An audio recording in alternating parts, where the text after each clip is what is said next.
First tank set చేసినప్పుడు మనం 1-2 సార్లు చూసుకోవాలండి. ఎందుకంటే రేపు పొద్దున మనం పని చేసి వెళ్ళిపోయిన తర్వాత ఏమైనా తేడా వస్తే ఓనర్లు ఫోన్ చేస్తూ ఉంటారు, ఏంటి పని చేయట్లేదని. మనం ఎక్కడ పని చేస్తున్నా కానీ ఇక్కడికి పరిగెత్తుకుని రావాల్సి వస్తుంది.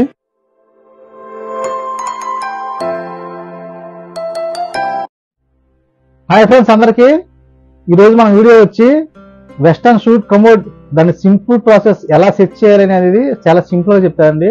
తక్కువ టైంలో మనం సెట్ చేసుకోవచ్చు, ఎటువంటి తేడా రాదు. నేను ఎలాగైతే సింపుల్ గా సెట్ చేసుకుంటానో మీకు అలాగే అదే పద్ధతిని మీకు వివరిస్తానండి. సో ఫ్రెండ్స్, ఈ వీడియోని తప్పకుండా లైక్ చేయండి, అలాగే ఈ వీడియోని స్కిప్ చేయకుండా చూడండి. మీకు ఫ్యూచర్లో ఈ వీడియో చాలా ఉపయోగపడుతుంది. అలాగే కొత్తగా ఎవరైనా మా ఛానల్ చూసినట్లయితే మా ఛానల్ని సబ్స్క్రైబ్ చేసుకోండి. సో మా ఫ్రెండ్స్, ఈ షూట్ అనేది మనం బాత్రూంలో టైల్స్ వేసిన తర్వాత మనం ఫిట్ చేస్తామండి. సో ఫ్రెండ్స్, మనం ఫస్ట్ ఎలాగైతే మెజర్మెంట్ పెట్టుకున్నామో అదే ప్రకారంగా మనం ఫిట్ చేసుకోవచ్చు. సో మనం టైల్స్ కన్నా ఈ పైప్ అనేది కనీసం అంగుళం పైకి ఉండేలా చూసుకోవాలండి. సో దాంట్లో మనం సెట్ చేసుకోవాలి. మీకు వివరిస్తాను. వీడియో అనేది నేను రికార్డ్ చేశాను, ఆ రికార్డ్ చేసింది మీకు వివరంగా వాయిస్ ఓవర్తో. ఫ్రెండ్స్, ఇదేనండి మనం బిగించబోయే షూట్ వచ్చి ఈ సిరా కంపెనీ 5D అండి. ఇది సింఫోనిక్ సిస్టమ్ అంటారు దీన్ని. సో ఫ్లోర్ మీద మనం అంగుళం పైప్ పెట్టుకోవడం జరిగింది. డ్రైన్ పైప్ అనేది ఫ్లోరింగ్ టైల్స్ మీద కరెక్ట్గా అంగుళం ఉంటుంది. సో ఈ ఫ్లష్ ట్యాంక్ కి నైలాన్ కనెక్షన్ అనేది మనం ముందుగా సెట్ చేసుకోవడం మంచిదండి. ఎందుకంటే బిగించిన తర్వాత చేతిలో ఒకసారి ఆడకపోవచ్చు, కరెక్ట్గా బిగించడం ఇబ్బంది అవుద్ది అనమాట, చాలా ఇబ్బంది అవుద్ది. అందుకని మనకి షూటు బయట ఉండగానే సెట్ చేసుకోవడం మంచిది. సో అవి వచ్చి మనకి ఫ్లష్ ట్యాంక్ లో సెట్టింగ్స్ అండి. మనం ఏమంటే అడ్జస్ట్మెంట్ చేసుకోవచ్చు, ఇబ్బంది ఉండదు. అది కూడా మీకు చూపిస్తాను. అలాగే మనకి ఎంసీల్ వాచర్ ఇస్తాడండి. ఈ ఎంసీల్ వాచరే మనకి కీలకం అండి. ఈ షూట్ కి ఫ్లోర్ కి మయ్యాన్న ఈ వాచర్ అనేది ఉండడం జరుగుతుంది. ఫ్రెండ్స్, ఈ షూట్ బిగించేటప్పుడు కంపల్సరిగా 2 మనుషులు ఉండాలండి. ఆ మనుషులు పట్టుకునే విధానం కూడా మనం ఉత్తరానికి బిగిస్తాం కదండి. సో ఈ షూట్ వచ్చి ఉత్తరానికి బిగిస్తున్నాం. తూర్పు వైపు ఒకళ్ళు, పడమర వైపు ఒకళ్ళు పట్టుకుంటే చాలా సింపుల్ గా ఉంటుంది ఫ్రెండ్స్. ఎందుకంటే మనకి డ్రైన్ పైప్ లో కూర్చునే విధంగా చూసుకుంటాకి చాలా సులువుగా ఉంటది. ఫ్రెండ్స్, మనం డ్రైన్ పైప్ లో కూర్చున్న తర్వాత ఈ షూట్ అనేది ఫ్లోర్ కి మీద కరెక్ట్ గా కూర్చుందా లేదా చూసుకోవాలి ఫ్రెండ్స్. సో ఇప్పుడు మనం చూస్తున్న వీడియోలో అయితే కూర్చోలేదు, ఇంకా ఒక ఇంచుమించుగా 1/2 ఇంచ్ అనేది గ్యాప్ రావడం జరిగింది. సో మనకి కింద డ్రై పైప్ ని కరెక్ట్ గా ఆ రంగులో కట్ చేయాల్సి వస్తుంది అనమాట. సో కట్ చేసిన తర్వాత మనం మళ్ళీ ఫిట్ చేసుకోవాలి. ఇలా మన పైప్ ని కట్ చేసుకోవాల్సి వచ్చినప్పుడు దయచేసి హ్యాక్సా బ్లేడ్ కానీ వాడకండి, ఎందుకంటే హ్యాండ్ మిషన్ వాడడమే ఉత్తమం. ఎందుకంటే కరెక్ట్ గా రాదనమాట. హ్యాక్సా బ్లేడ్ చేతితో ఎంత మనం జాగ్రత్తగా కట్ చేసినా గానీ నీట్ గా రాదు. సో హ్యాండ్ మిషన్ అయితే చక్కగా రౌండ్ గా లెవెల్ గా వస్తుంది. ఏమాత్రం హెచ్చు దగ్గర వచ్చినా మనకి షూట్ అనేది బరువైన వస్తువు కాబట్టి అటు ఇటు ఆడుతూ ఉంటది అనమాట. ఫ్లోర్ మీద మనకి కరెక్ట్ గా షూట్ అనేది ఆనుకుపోవాలి. అలాగే అవుట్లెట్ అనేది కూడా పైప్ లో కరెక్ట్ గా కూర్చోవాలన్నమాట. మనం అవుట్లెట్ లో కూర్చోబెట్టిన తర్వాత అటు ఇటు జరుపుకోవాలన్నమాట. అంటే కరెక్ట్ గా కూర్చున్నా లేదని మనకు తెలుస్తుంది.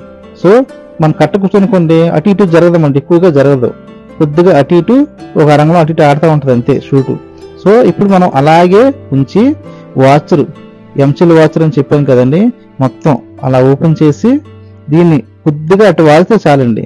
వాల్ చేసి ఆ అవుట్లెట్ కింద మనం పెట్టేసామనుకోండి, ఈ అవుట్లెట్ కి ఈ కింద మనం కట్ చేసిన పైప్ కి కరెక్ట్ గా సెట్ అయిపోద్దండి. అప్పుడు ఇంకా మనం ఏం చూసుకునే పని లేదండి. లేదనుకోండి అథవా తీసి మనం పక్క పెట్టామనుకోండి సెట్ కాదు. సో అలాగే ఉంచి మనం వాచర్ పెట్టేసుకోవాలి, కరెక్ట్ గా సెట్ అయిపోద్ది. మనకి ఇబ్బంది ఏముండదండి. వెంటనే మనం నీళ్లు కొట్టి చూసుకున్నాం అనుకోండి, చూసుకోవాలి, చెక్ చేసుకోవాలి. చెక్ చేసుకుంటే నీళ్ళు అనేది బయటకు రాలేదనుకోండి కరెక్ట్ గా ఉన్నట్లు లెక్క. ఫ్రెండ్స్, మనం ఇప్పుడు ఫ్లష్ ట్యాంక్ కి వాటర్ అనేది ఎక్కిస్తున్నామండి. మనం చూడొచ్చు నీళ్ళు అనేది ఫ్లష్ ట్యాంక్ లోకి వస్తున్నాయి. సో ఎంతకుముందు ఏం చేయాలంటే ఫ్లష్ ట్యాంక్ అనేది వాచర్ లూజ్ గా ఉందండి.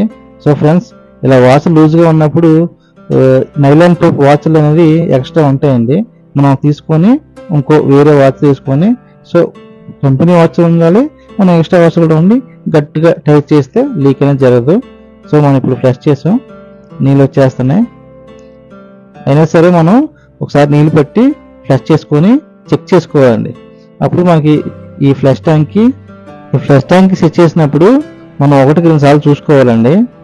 ఎందుకంటే రేపు పొద్దున మనం పని చేసి వెళ్ళిపోయిన తర్వాత ఏమైనా తేడా వస్తే ఓనర్లు ఫోన్ చేస్తూ ఉంటారు, ఏంటి పని చేయట్లేదని. మనం ఎక్కడ పని చేస్తున్నా కానీ ఇక్కడికి పరిగెత్తుకుని రావాల్సి వస్తుంది. ఫ్రెండ్స్, నేనే వీడియో తీస్తాను. ఇప్పుడు మనం ఫ్లష్ కొడుతున్నామండి, చూడండి.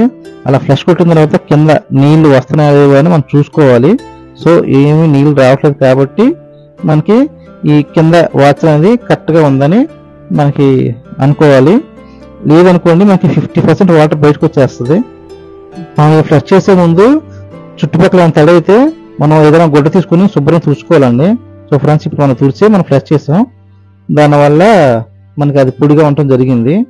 ఇప్పుడు మనకు వచ్చి సీట్ కవర్ అండి. సో సీట్ కవర్లో స్టాండ్ ఉంటుంది. ఆ స్టాండ్కి సంబంధించిన క్లాంప్ అలా ఇస్తాడండి మనకి. అవి బొడుపుల్లా ఉంటాయి. మామూలుగా ఈ సీట్ కవర్కి హోల్స్ ఉంటాయి 2.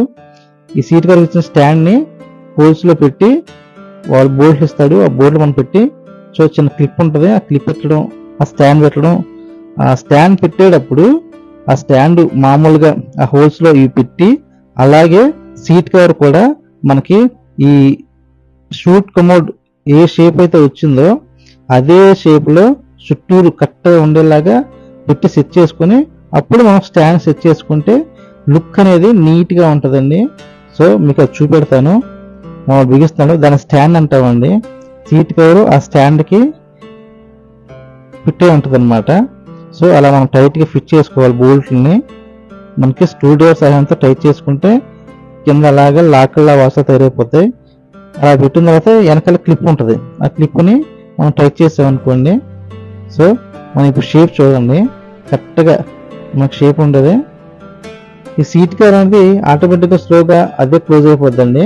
అదే మీకు వీడియోలు చూపిస్తున్నాను. సో ఫ్రెండ్స్, ఈ వీడియోని తప్పకుండా లైక్ చేయండి. అలాగే మా ఛానల్ కొత్తగా ఎవరు చూసినట్లయితే మా ఛానల్ని సబ్స్క్రైబ్ చేసుకోండి. శానిటేషన్ సంబంధించిన వీడియోలు మాత్రమే మా ఛానల్లో ఉంటాయండి. సో ఫ్రెండ్స్, చాలా మంది శానిటరీ వర్క్ అనేది చాలా ఇబ్బంది పడుతూ ఉంటారు. ఈ ఇబ్బంది పడకుండా మా ఛానల్ చూస్తే చాలా ఈజీగా మీరు వర్క్ చేసుకోవచ్చు.